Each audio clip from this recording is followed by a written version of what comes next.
খবর লদো তো নাই আরে আর হনিকে খবর নলয় এখন তো দোয়ানদার হলো টিয়া হয়েছে কিছু নদে দোয়ানদার হলো টিয়া হয়েছে নদে হনিকে খবর নলয় অনায় খবর লদে আগো একবার দিও ইও একবার দিয়ে।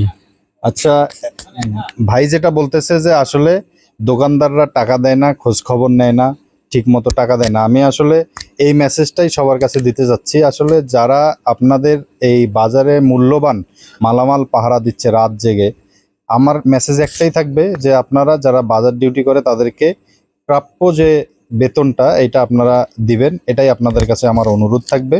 আর আপনারা যদি এদেরকে প্রাপ্য বেতনটা দেন তাহলে এরা আসলে মনোযোগ দিয়ে ডিউটি করবে। কারণ হচ্ছে এরা আপনার মূল্যবান মালামালগুলো কিন্তু পাহারা দিচ্ছে। সুতরাং আমি অনুরোধ করব যাদের বাজারে দোকানপাট আছে তারা অবশ্যই অবশ্যই এদের দিকে একটু খেয়াল করবে।